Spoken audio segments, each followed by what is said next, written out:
All right, so let's go through drill number 2. With drill 2, a couple things. The drill itself will be in the description, and then these notes that I do will also be in the description. So going through it, let's talk about this.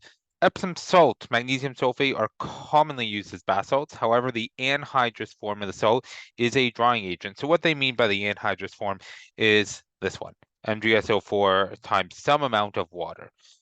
Meaning that it's hydrated with water. So to determine the water of hydration of Epsom salts, they take a 2.5 gram of the sample of the salt and place it in a porcelain evaporating dish, gently heated over a Bunsen burner flame until no further changes were observed. Table 8 shows results. So going through it, let's talk about A. Calculate the mass in grams of water evaporated from the sample. Well, if we know that the sample and the basin was 26.60, and we know that after going through heating, it was 25.32, and we know the only difference is that water left by evaporation, H2O evaporated. We can calculate that by just doing some subtraction. So let's just go straight through it. I'm not even going to use a calculator the old-fashioned way. This becomes a 5, that becomes 10. We have 8, 2, 1, 1.28 grams H2O.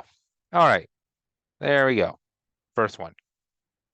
So that's A, done.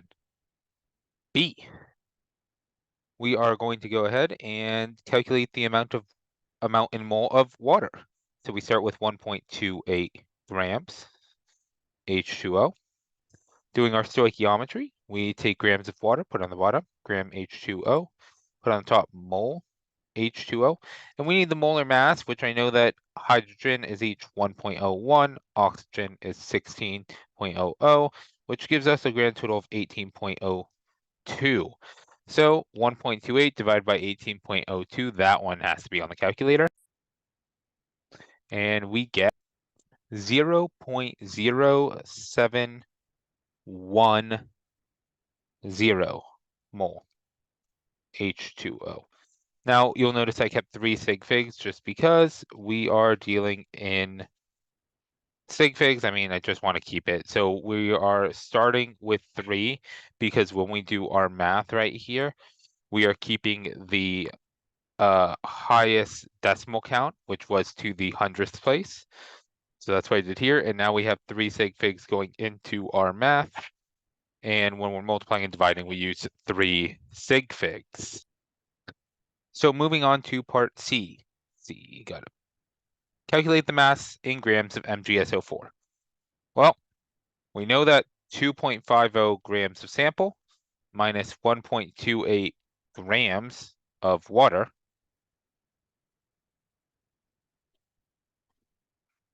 should get me the right answer. Theoretically, we can also take our initial mass of the evaporating basin and subtract it from our final mass, and they should theoretically be the same number, which is just going to go ahead, and when we do our math, this is going to go to, again, I'm not using a calculator for this, 1.22 grams of, grams of MgSO4. And I'm sorry for how wonky that M is, so I'll fix it right now. MgSO4. Again, we're going to keep those 3 sig figs. And for D, we are doing the same thing we did before. 1.22 grams MgSO4. We're going to put grams MgSO4 over mole MgSO4.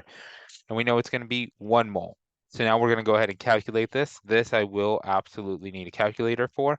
This is 24.3. Sulfur, on the other hand, is 32.07.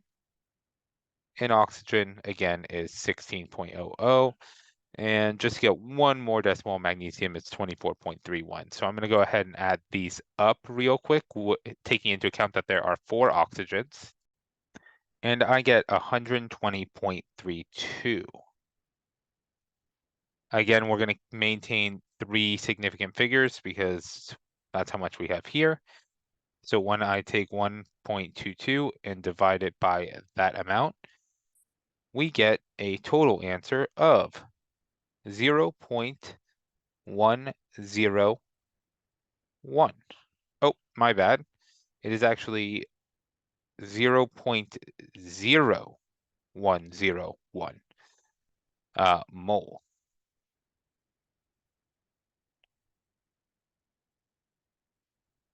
All right. So that is our answer for part D. Moving on to part E. In part E, in part E, we are now deriving the ratio. So this is very simple, not simple, similar to empirical formula. We have MgSO4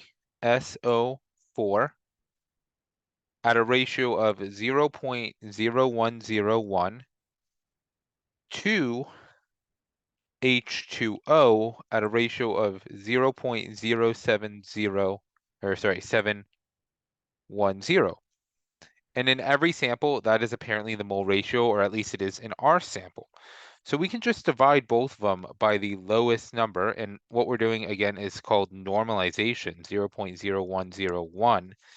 And we get that for one, or I'll actually write it under, that for every 1 mole of MgSO4, we have 7 moles of H2O.